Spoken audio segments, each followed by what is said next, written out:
Hello, good morning, good afternoon, good evening, wherever you're joining us from. My colleague Joshua Hurtado and myself, Danielle McCarthy, both students of Ecademia's Deurbanization Design course, would like to present some of the main ideas from our paper entitled Deurbanization as Paradigm and Process, the Embedded Transdisciplinarity in Deurbanization. This brief presentation consists of the four components: the 21st century context in which we currently live, the premise of the paper, and a brief summary of paradigm and process concepts within deurbanization. The current state of development in the Anthropocene era displays characteristics so deeply threatening to both human and non-humans that the devastating effects are seen across every region of the globe. And most alarmingly, the resulting impacts and intensity of the harm is only beginning to be experienced.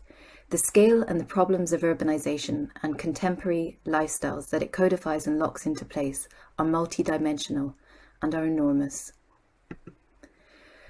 To combat, stall, and slow the detrimental systems requires a similarly complex and multifaceted process to reorient human behavior towards the construction of human settlements which constitute sustainability, which restore, conserve, and reimagine our urban landscapes.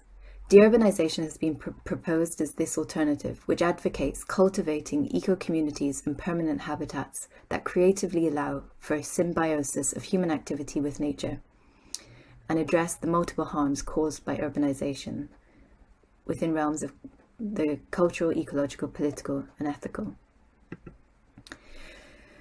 So we conceive deurbanization as that which both describes paradigm and process simultaneously, of that as a very specific process of transition from urban to deurban, and an end state, deurbanized settlements that are neither urban nor rural. It both addresses the multiple dimensions that can make a sustainability transition possible and desirable, and integrates different fields of knowledge to create a new one. Understanding these inherent qualities provide an organizing frame to examine the field in its full scope. I will briefly outline the embedded paradigm, while Joshua will continue with the process. Transdisciplinarity can be understood as existing on an XY axis, with type of involvement on the x-axis and type and scope on the y. The diagram underscores the idea that as we move to the top right, both number of actors and scope and applicability broaden, and the combination of disciplines results in a new field. Two key characteristics are specifically of note. The first being the assemblage of disciplines operating through a collective strategy which creates its own internal logic, and one which does not focus on linear causality, but incorporates systems thinking to bring about a strongly sustainable form of human settlement. And secondly, through this process of transformation, multiple dimensions that can make a sustainability transition possible, integrating different fields of knowledge to create a new one. The psychological Gestalt theory is a useful construct to consider the shift from siloed specialism to transdisciplinarity, in the sense that while the parts constitute the whole then becomes greater than the sum of its parts. So why is this view of benefit? Well, a framing logic promotes the consideration of the many variables involved in the social and ecological systems that will be subjected to the deurbanization practice, and gives a centrality and focus, allowing the integration of the different systems and fields of sustainability to be contained, and therefore which necessitates an ecosystem which is responsive through feedback loops to act on and trigger the most suitable strategic interventions and produce novel outcomes. Thank you, and I'll now pass over to Joshua. Although there are many different disciplines that can contribute to deurbanization, the main constitutive ones are related to the infrastructure domain, which are civil engineering, architecture, and urban planning, the natural domain, which are environmental sciences and permaculture practice, and the human domain, which are political science and critical ecological economics. Under current conditions, most human settlements separate the human domain from natural ecosystems, instead promoting individuality and consumerism. By engaging in cooperative economic dynamics, deeply democratic political projects, and ecological restoration of human settlements, strongly sustainable societies can be built. Urbanization does not only require technical expertise, but requires societal paradigmatic shifts that put at the center the symbiosis between the natural ecosystems and human settlements. Likewise, for it to be successful, the cultivation of a deeply ecological subjectivity is needed. When contrasting the outcomes of urbanization with deurbanization, it becomes clear that the latter is a much more sustainable project in all its dimensions. To mention an example from this table, the role of the city in urbanization is that of separation from and exploitation of nature. It is reliant on imports from rural areas and international markets and promotes individuality, competition, consumerism. In contrast, cities in deurbanization processes are deeply integrated with nature, are self-sufficient, and can become places for creating intercultural and meaningful communal life. Urbanization as a transdisciplinary field and process has the challenge of fostering creative, innovative thinking and a change in subjectivity. Experts need to commit to the spirit, the ethical principles of deurbanization. At the same time, cultivating creative thinking in experts and non-experts alike can lead to innovative designs for strongly sustainable societies that can meet human needs while protecting the biosphere. Another challenge is the involvement of stakeholders, which is difficult because of power asymmetries and lack of trust. Transdisciplinarity is also present here in the form of diverse perspectives, scientific and experiential, that need to reach consensus for decision making about how a deurbanization process should move forward. There is no single solution to these challenges, but some proposals can be suggested. The first one is the creation of future workshops for deurbanization. These are transdisciplinary, bottom-up mechanisms for co-constructing a desired future with legitimacy among diverse stakeholders. A second proposal would entail establishing a panel for co-creating design fiction narratives. It would integrate diverse social voices for creating an interactive, immersive narrative to explore how it would be like to live in the deurbanized setting of choice. The focus here will be to promote creative exploration and the identification of obstacles, opportunities, and benefits. Transdisciplinarity here involves bringing together social scientists, environmental scientists, writers, coders, graphic designers, and so on for the creation of this narrative. To sum up, we view deurbanization as a transdisciplinary proposal in two ways. First, as paradigm, constituting its own field of studies with its own logics and methods and values. And second, as a process of transitioning towards strongly sustainable societies. There are numerous challenges to be overcome, but equally transdisciplinary methods and techniques can help in successfully facing these challenges.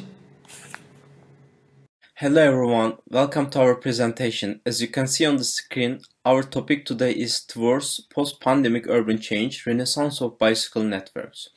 Populated areas in cities are nowadays being considered as one of the main settings for virus transmission because of generating close human contact.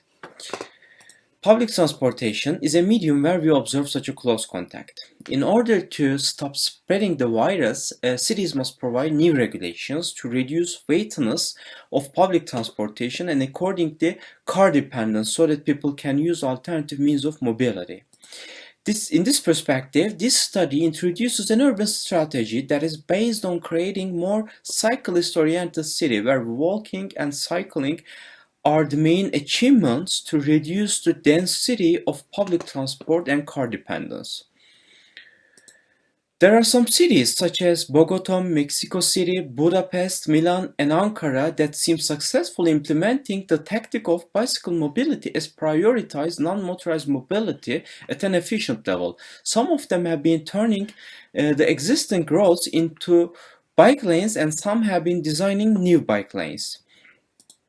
There are three urban strategies suggested in extending and improving cities' bicycle networks, which are increasing public awareness for cyclist-oriented mobility, bicycle mobility as prioritized non-motorized mobility mode, and generating an efficient and accessible bicycle plan. Successful implementation always passes through an integrated and participatory actions. Since the COVID-19 pandemic started spreading globally, many governments and municipalities prepared regulations and passed numbers of legislations to increase public awareness and encourage their citizens to use more bicycles. P and 3M Prioritized non-motorized mobility mode describes prioritizing cycling as a main non-motorized mobility mode in cities. Existing road and street capacity in metropolitan areas are not enough for effective cycling. Buses, subway, and other public transport vehicles do not reach from one point to another at desired time and speed. Main aim here is to increase bicycle network, bicycle corridors, and enable it to be used as a main mode of non-motorized mobility. Third urban strategy, which is an efficient and accessible bicycle plan, involves road and street safety agenda, determining convenient routes for bicycle lanes, and construction and implementation of bicycle lanes. Today, cities suffer from abandoned, neglected, and blind spots that causes problematic spaces for inhabitants to cycle. That means people feel endangered while cycling. This action illustrates new ICT and IoT implementations to monitor and secure roads and streets by smart solutions. Implementation of new signals and CCTV cameras to monitor such blind spots supported by lighting plan could enable people to use roads and streets safely more and more commute by cycle. Cities can have different geographical and topographical conditions. Determining convenient bike route is of vital importance because it will directly affect the efficiency of its usage. So, main bike routes must be implemented along roadsides and main highways that defines city's main schema and orientation, and also where geographical and topographical conditions generate their best slope. Construction and implementation of bicycle lanes will include three suggested tactics, which are turning existing car roads into bicycle lanes, marking or coloring roads, additional pop-up bike lanes. A well-developed and diffused bike network must be implemented on both sides of main roads, secondary roads, and connected routes to reach every part of the city. As for the second urban tactic of construction and implementation of bicycle lanes, marking or coloring the roads are suggested. This is such a practical and convenient short-term urban solution that some European countries such as France, England, and Italy already started to implement amidst COVID-19 pandemic. Additional pop-up bike lanes could also facilitate cycling during the current crisis. They also offer a quick, healthy, and sustainable solutions, as streets can easily be adapted to accommodate movement of more and more people. Amidst the COVID-19 pandemic, it has been shown that densely populated and hyper-connected cities can amplify the spread and transmission of infectious disease through increased human contact. This is what current pandemic has been forcing us recently to reconsider employing new sets of strategies towards more resilient and sustainable urban areas. The main goal here is enhancing the air quality, drop on pollution levels, spatial sustainability, reducing overloaded capacity of hyper-connected cities, liberating cities from cars to reduce traffic congestion, and shared open networks where cities enjoy and breathe. Thank you very much for listening to our presentation. Hi, I'm Dr. Even Aysef from Istanbul Bilgi University Department of Architecture, and the heading is the urbanization process of northern Istanbul in the Anthropocene era, the Yavuz Sultan Selim Bridge, and the Northern Marmara Highway. Istanbul in the 2000s is a striking example of urban development via mega projects. The mega projects of northern Istanbul have a huge impact on ecological systems and urban growth patterns of the city. This presentation focuses on the Yavuz Sultan Selim Bridge and the Northern Marmara Highway as the first of the northern Istanbul megaprojects, aiming to move the transportation infrastructure and center of gravity of the city towards north, tearing up the northern forests. This project, followed by the Istanbul Airport and the bidding of Kanal Istanbul, is a part of the urban expansion strategy towards north, aiming to establish Istanbul as a global transportation hub. In this presentation, discursive analysis of the project is given through the problematization of neoliberal urban space production mechanisms in the Anthropocene era. Two key concepts, being Ananya Roy's informality and Ben Flyberg's four categories of sublime, are taken into account to provide a theoretical framework. The 21st century is marked by a global environmental crisis unprecedented in the history of humanity, caused by human activities. The human effects on the Earth systems are so profound that the Earth has reached to the threshold of Holocene, entering into an Anthropocene, the age of man. More than a geological term, Anthropocene is a definition of the crisis pressing humanity to redefine its relationship to the Earth systems. It is essential to rethink urbanization in the light of the Anthropocene discussion in order to leap beyond the neoliberal capitalist logic, converting all phenomena into commodified zeros and ones of the capitalist economy. This constitutes a great challenge, considering the hyper-urbanization dynamics of the 21st century, where urban space production has a huge speed and scale, the boundary between urban and non-urban is blurred, the core of urbanization is shifted from Euro-America to peripheries. In this setting, urban implemented megaprojects become a de facto state strategy for urban transformation. A megaproject creates a non-proportional disturbance where existing structures or rules are often incapable of absorbing. Northern Istanbul ecosystem is an ecological corridor of major importance both in regional and city scale between Black Sea and the urbanized Istanbul, between East Europe and Asia Minor. It connects European and Anatolian flora and fauna as well as Mediterranean and Black Sea regimes. This climatic and geographic clash results in extraordinary richness. Northern Istanbul have never been densely populated in the history of the city. Urban development has always been towards east-west direction, while north was avoided. The 1 to 100,000 scale Istanbul Environmental Plan suggests similar principles. In the plan, it is stated that Istanbul should not grow towards north. A land use transportation relation minimizing Bosphorus crossings should be established. 3 bridges in 50 years demonstrate the urban transportation policy of Istanbul, promoting highways instead of sea and rail transportation, private vehicles against public transportation, fossil fuels instead of alternative energies. These choices had significant impacts on the urban sprawl of the city. The 2 Bosphorus bridges had irreversible impacts on the urban development and transportation patterns of Istanbul. Each bridge carried the city further towards north. The 3rd bridge will inevitably have the same effect, triggering urbanization towards north. Mega projects did not exist in the Istanbul Environmental Plan. Nevertheless, they were executed subsequently in the last decade with top-down and non-transparent decision-making processes. 3rd Bridge and Northern Marmara Highway is against a number of national and international laws and treaties.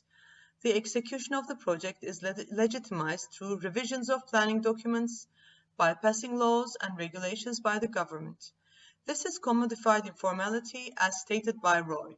Here, informality is no longer associated with the unregulated real estate market of squatter settlements, but the hyper-flexible state machine that legitimizes its actions via political and capital power.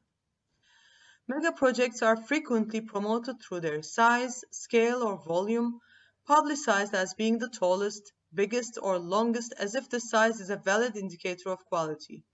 This emphasis on bigness surpasses all other issues such as ecological or social concerns, repressing essential conversations.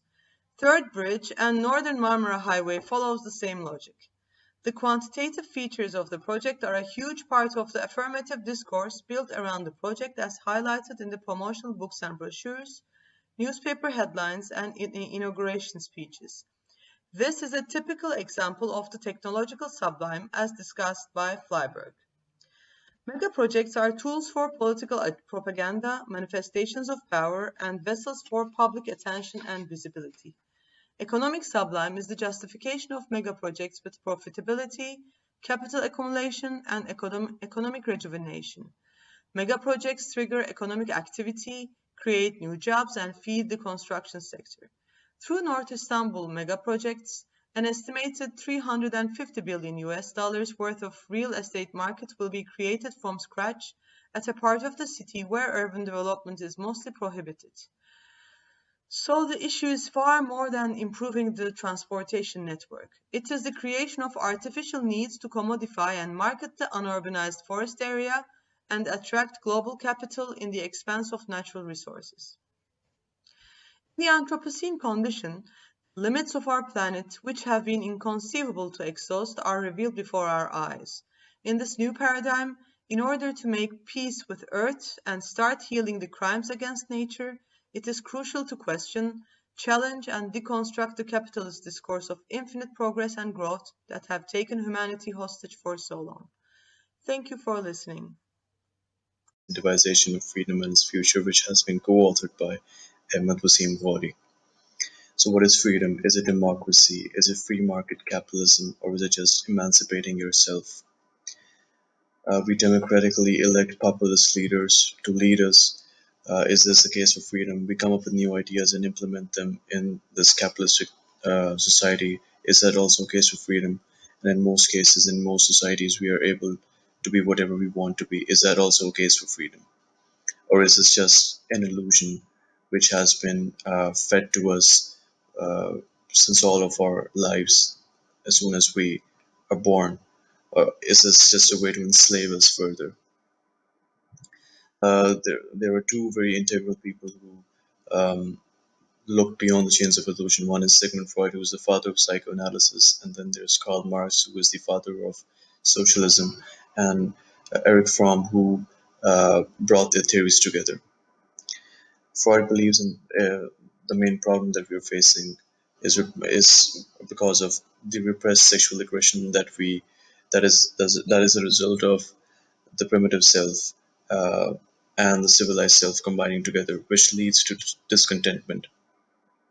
The self has been presented in the format that you can see: the barbaric self, the philosophical self, the social self, the civilized self, the selfish self. These are, of course, our theories. Marx believes that because of free market capitalism, man is reduced to becoming a commodity, and he loses touch with nature.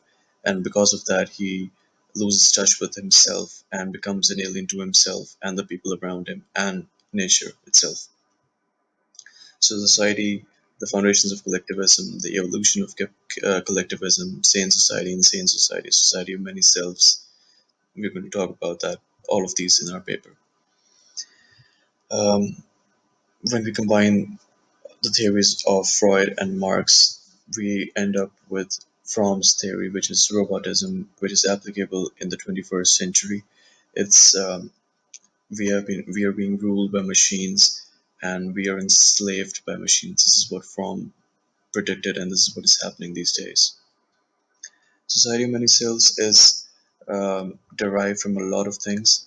Uh, we have broken this down to the from a society's point of view to the point of view of the self, as you can very well see.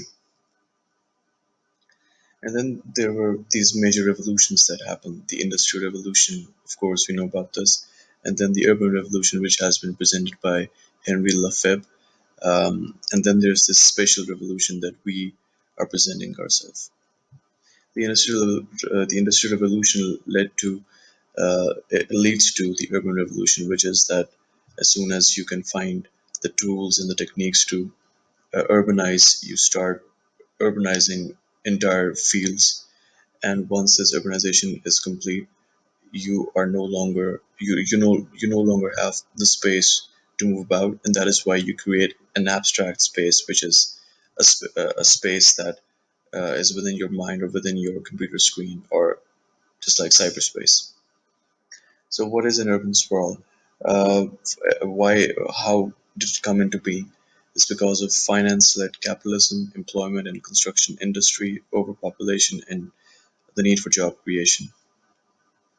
What are the resolutions? The first resolution is that multiple ownership of land must be restricted. Urban forests must be created within center hubs of urban fabric. Um, then there's this technique called permaculture that must be implemented at all scales. Billionaires must be taxed because they have most of the chunk of the economy, and architecture students and schools must focus on sustainable design. There's also equal representation on platforms. Mass migrations must be reduced, and commercial centers must be created everywhere. Technocrats must be given authority to implement rules and regulations as opposed to other bureaucrats.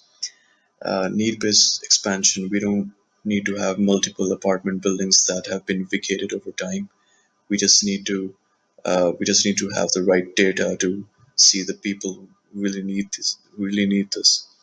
We have to stop getting a hold of people's minds with social media, Facebook and other social media platforms should stop doing that, and they should stop managing our perceptions. And then there's machine learning and AI, which is by the usage of big data, analysis of spatio-temporal data, prediction of expansion based on historical data, monitoring sustainability of smart cities. And that's just about it. Thank you very much for watching. Strategy and Planning from the Field, an Alternative Methodology. We present a study developed at the Research Centre CITAD of Lisbon, exploring a field-based approach to planning involving local players. Our main focus is local identity, basing on heritage, culture and balance between man, occupation and nature. With this idea of involving local communities, the goal is to compensate and overcome the distanced perspective of the standard planning system, which prioritizes generic aspects such as infrastructure and transport, and tends to promote disruptive solutions and to disregard local impacts, leading to abrupt transformations that impose on the environment. Planning from the field is based on performing on-site analysis, identifying values and constraints in dialogue with local players and population, devising strategies basing on that direct knowledge.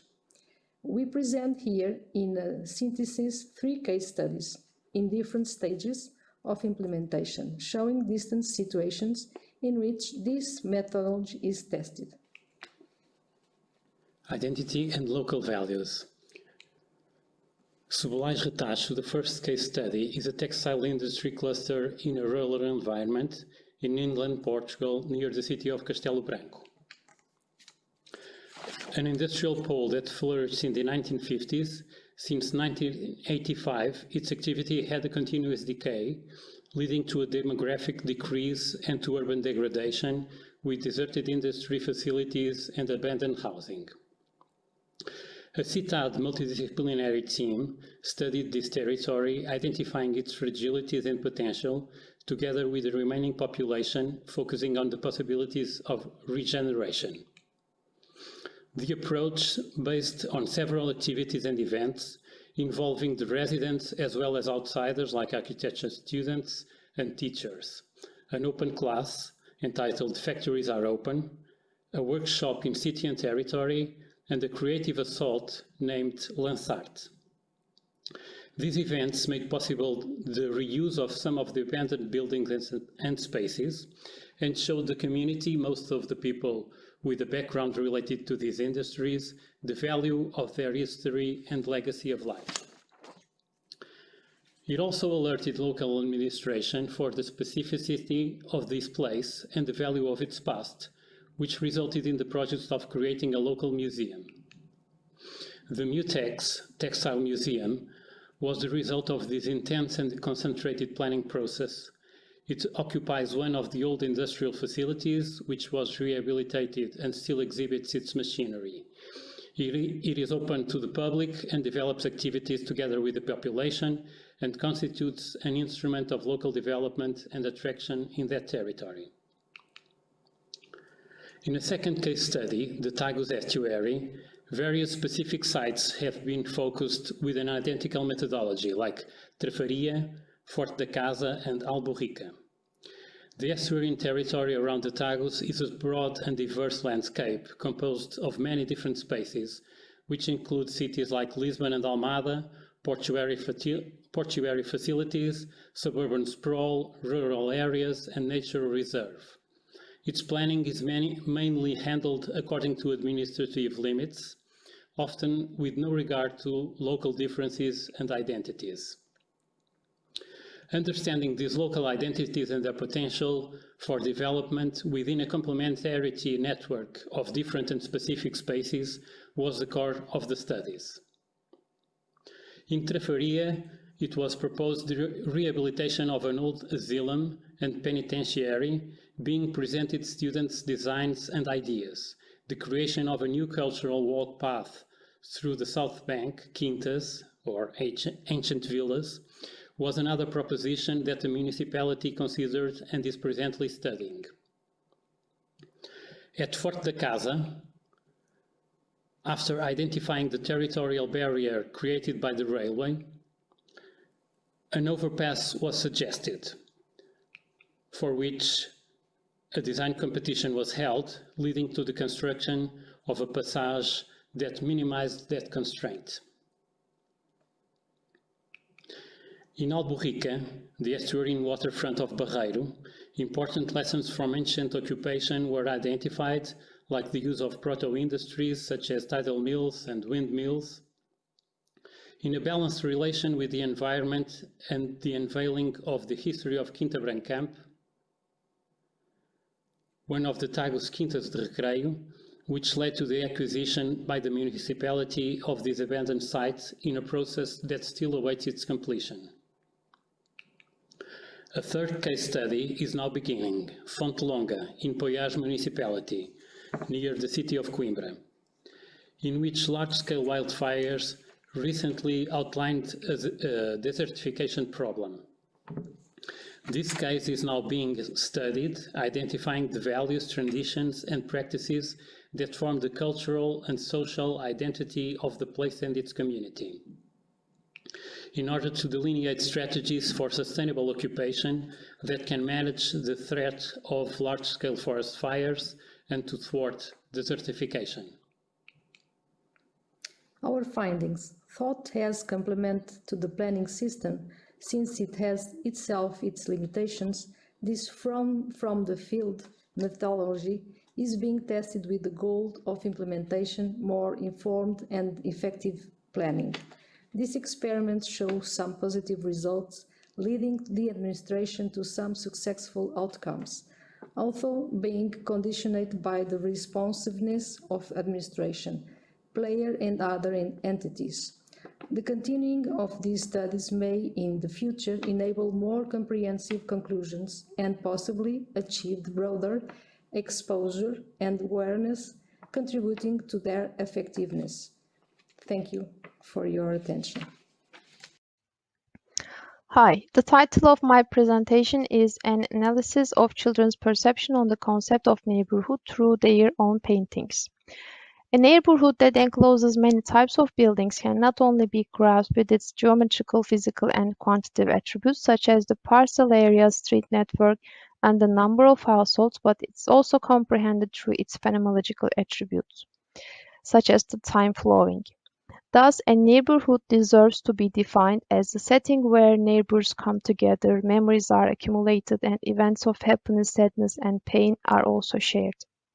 In this sense, the neighborhood is an environment where a certain culture of living is transferred from family to family and from generation to generation. Within this context, it is inevitable for the children to perceive this culture of living, since they are the reflections of the environment, they are born, they are grown up, and pursue their living. However, in our present time, it must be admitted that fluctuating environmental conditions and also the capital-oriented policies being implemented, especially since the 80s, have been continuously changing not only the small-scale neighborhoods, but also the metropolitan scale cities. This change not only leads to the alteration of the concept of the neighborhood, whether in the countryside or in the city, but also makes changes in the perceptual process of children who are growing up in this new world order. So in this study, the hypothesis focuses on a kind of cause and effect way, which means fluctuating conditions of the new world order makes alterations of the concept of the neighborhood, and so that it affects the changes in the perceptual processes of children. This study examines the changes of the processes of children about the concept of neighborhood through their own paintings, which are accepted in a painting contest themed of My Neighborhood, which is held by the Istanbul Metropolitan Branch of the Chamber of Architects in 2018. All the pictures that participated in the contest are analyzed through chi-square tests, whether there are significant correlations between dependent variables and independent variables. The dependent variables of the study are the focus on a utopian or dystopian city, public space, inclusive design parameters, emphasis on green areas, mixed-use functions, while the independent variables are gender and grade level of the students. The contest, in which 163 pictures are evaluated, is mainly attended by girls. When the pictures in the contest are examined, it is noticed firstly that there are various positive or negative assessments of children's perception about the concept of city and their neighborhoods. Besides, some children seem to portray the neighborhoods they live in as a dense environment consisting of high-rise buildings. It is also observed that black, gray, and cold colors are dominated in these pictures, and the human expressions used are often found to be negative.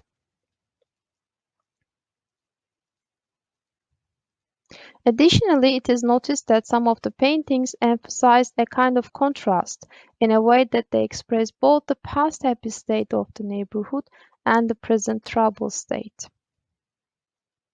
Some of the children, on the other hand, have depicted the concept of neighborhood through an utterly optimistic way.